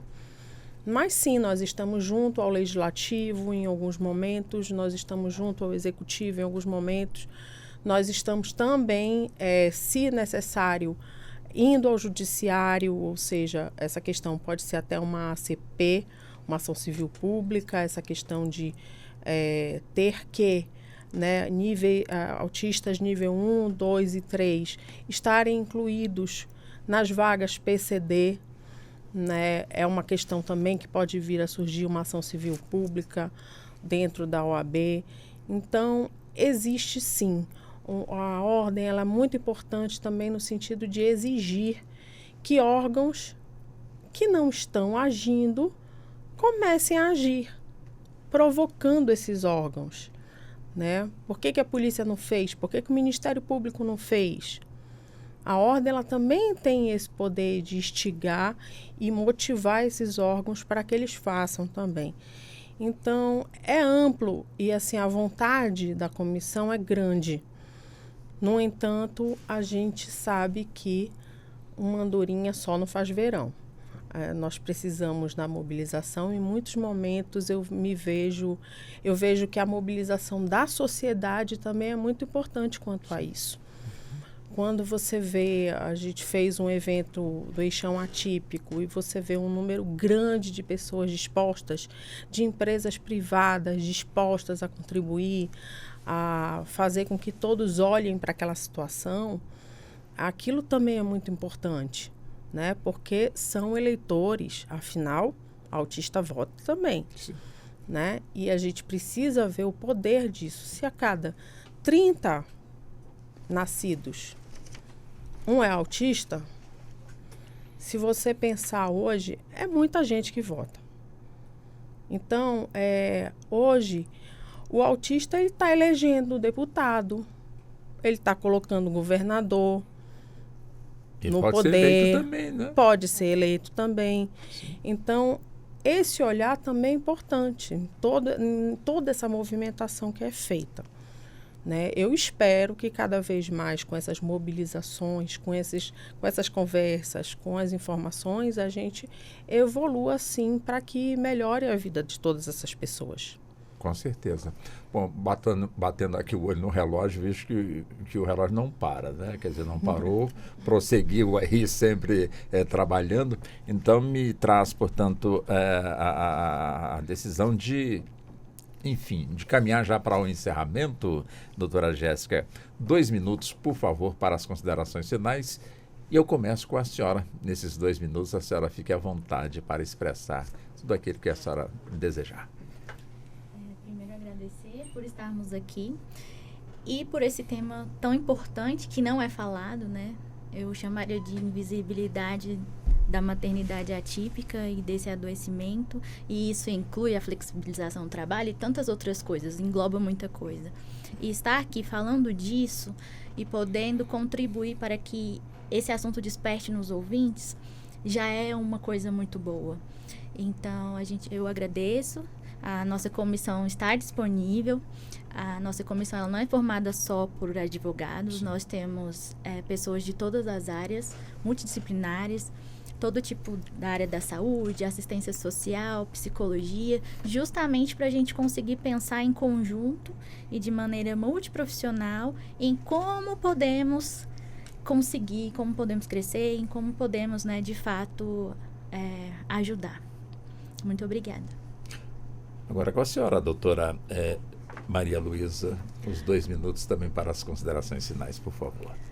Primeiramente, eu gostaria de agradecer. Foi muito bom participar desse debate, né? Eu acho que é um debate muito importante. Eu acho que um ponto para a gente ficar para pensar é que tanto as pessoas que estão no espectro, né, quanto as mães atípicas, elas fazem parte da nossa sociedade, né? E se uma parte da nossa sociedade está adoecendo, a gente precisa olhar para isso, né? A gente precisa pensar em soluções para esse adoecimento, num suporte para evitar que, né, esse efeito manada dito pela Flávia aconteça, porque vai acabar acontecendo, né? Sem uma rede de apoio, sem um suporte, sem a sociedade olhando para isso, essas mães não vão conseguir caminhar sozinhas, né? Então, eu acho que é um trabalho de todo mundo. A gente não pode olhar só para aquilo que afeta o nosso privado, né? Só para aquilo que afeta a nossa família, o nosso núcleo familiar. A gente precisa olhar para a sociedade como um todo. Então, se não tem uma mãe atípica perto de você, se não tem um autista perto de você, tenta olhar direitinho, porque deve ter, né? Em algum lugar deve ter, você pode não estar olhando direito. Mas olha para o lado, né? Anda num shopping, olha para lá, mas não com um olhar de julgamento, né? Com um olhar de querer entender, de querer aprender sobre aquilo para que a gente possa evoluir e encontrar uma solução para o problema. Eu acho que é o fundamental desse debate, a gente pensar sobre isso. Muito obrigada. Doutor Fernando, também, por favor, os 2 minutos para as considerações finais. Obrigado a todos pelo convite. Foi um debate de extrema importância. Eu, como pediatra, quero deixar aqui meu pensamento que a sociedade, as pessoas, a partir do momento que elas entenderem melhor as condições de cada paciente, né, de cada autista, dessas mães atípicas, que tenham empatia. Isso já resolve, digamos assim, uma boa parte. Porque julgar é muito fácil para quem não vivencia uma realidade que está na nossa cara, né? E as pessoas ainda apontam muito antes de saber o que se passa, de saber o que é e do que acontece por trás de todo um ambiente familiar onde precisa de um suporte muito importante, tanto quanto físico e emocional. E é isso, que tenham mais empatia e que possamos evoluir cada vez mais, que esse assunto seja mais conversado, discutido e aprendido por todos. Obrigado. Pois não. Doutora Flávia, antes dos 2 minutos, a gente começou falando sobre a questão da flexibilidade de horário. Enfim, qual é a dica que a senhora deixa para as mães atípicas que de alguma forma precisam sair mais cedo do trabalho, mas temem uma represália por falta de compreensão, portanto, aí do patronal? Quer dizer, qual é a dica que a senhora deixa? Quer dizer, é uma discussão que evidentemente vai evoluir e muito, não é? Sim. Eu acho que a primeira coisa seria você começar a iniciar um diálogo com seu empregador, alertando que você tem um filho autista, né? Eu acho que já passamos da época em que se escondia a deficiência, se escondia as questões, a diversidade. Eu acho que hoje você precisa valorizar a diversidade. E ter um filho autista, ele é uma diversidade que ainda estamos tendo uma dificuldade, mas que eu creio que no futuro, se todo mundo começar a entender, se todo mundo começar a estudar, se todo mundo começar a conviver, isso vai virar como qualquer outra diversidade que existe. Então, você precisa orientar também o seu empregador, você precisa alertá-lo de como é a sua vida. Diga para ele como é que é a sua rotina, né? Não engane o seu empregador. Alerte que você tem um filho autista, o quanto que isso é difícil, que você quer sim se comprometer com o seu trabalho, que você não quer faltar, que você gostaria de se comprometer ao máximo, mas você tem um limite para se comprometer também. Porque você precisa cuidar de um outro ser humano que precisa de toda a atenção possível. Então, acho que o diálogo aberto com o empregador, eu acho que é o primeiro passo. A outra questão são os direitos que existem e que essa mãe, provavelmente aqui é servidora pública, ela já está decidido e já está amparada. Mas aqui não está, se o seu empregador não compreende, vá à justiça, né? E vai fazer compreender de alguma maneira pedagógica. Mas eu acho que além de tudo isso, não esquecer que além do financeiro, que além de tudo é a sua saúde mental. Então, buscar a sua saúde mental acima de qualquer coisa. Quando dizem que no avião, né, que primeiro a máscara vai na pessoa e depois é exatamente isso que acontece com a mãe atípica. Ela primeiro tem que cuidar de si. Se ela não estiver bem, ela não vai conseguir cuidar desse filho. Então, acho que se amparar, se acolher, se abraçar é um ponto bem importante. Agora, 1 minuto e meio para as considerações finais. Eu queria, Walter, eu acho que assim, eu estou até um pouco emocionada hoje, porque essa maternidade atípica ela não é fácil. Mas, como eu tenho recebido muito esses telefonemas, que eu te digo, desesperadores, de mães, eu quero dizer para essas mães que vocês não estão sozinhas. Não se sintam sozinhas. Vocês têm, não é só as instituições, Vocês precisam buscar o direito de vocês.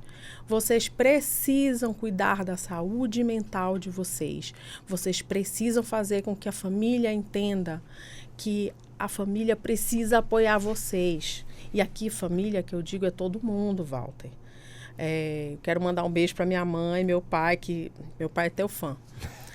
E são pessoas que reclamam. Essas pessoas, elas reclamam também porque o autista dá trabalho. Mas são pessoas que estão ali contigo. São pessoas que não te abandonam. E também você fazer com que essas pessoas entendam que elas são importantes para te ajudar é o tio, é o primo, sei lá, quem você tiver, o seu vizinho. Faz com que o teu vizinho comece a te ajudar. Em vez do vizinho começar a bater na porta, olha, seu filho está gritando muito. Eu gostaria muito de um futuro que o vizinho batesse, você está precisando de alguma coisa? Sabe? Que as pessoas na rua, quando vissem a crise, você quer que eu leve o seu filho para o carro? Você quer ajuda? Eu quero muito que a gente caminhe para isso. Porque as mães, elas vão dizer muitas vezes que não precisam. Não precisa, muito obrigado. Mas ela vai se sentir acalentada, ela não vai se sentir um peso para a sociedade, que o filho dela é um peso também para a sociedade. Então, o que eu queria demonstrar é, busque ajuda na OAB, busque ajuda na Defensoria Pública, busque ajuda no Ministério Público, busque ajuda no Judiciário. Vem aqui no Walter, reclame. Pronto, pode vir. Eu acho que a gente precisa começar a trazer essa solidariedade concreta para que todos comecem a se ajudar, porque nesse nosso contexto de sistema, de a minha vida é isolada, eu tenho os meus problemas e você tem os seus, não está funcionando. Não está funcionando para ninguém. Então, nós temos que começar a mudar. Tá muito bem. Um abraço para a senhora. Obrigada. Foi um prazer tê-la aqui no programa. Obrigada. Da mesma forma, doutor Fernando, um prazer também tê-lo aqui no nosso programa. Muito obrigado. Doutora Jéssica também da mesma forma, muito obrigado. Doutora Maria Luísa também da mesma forma. E muito obrigado especialmente você, sintonizado na 104,7 FM, como também nos acompanhando pelo canal da Rádio Justiça no YouTube. Sou Walter Lima, fiz a condução desse debate, que teve a produção da Ana Cláudia Possati, trabalhos técnicos do Neto Silva e a coordenação de jornalismo de Marcela Luiza. Muito obrigado, bom fim de semana e até o nosso próximo encontro. Até lá. A Rádio Justiça apresentou Justiça na Tarde. Secretaria de Comunicação Social, Supremo Tribunal Federal.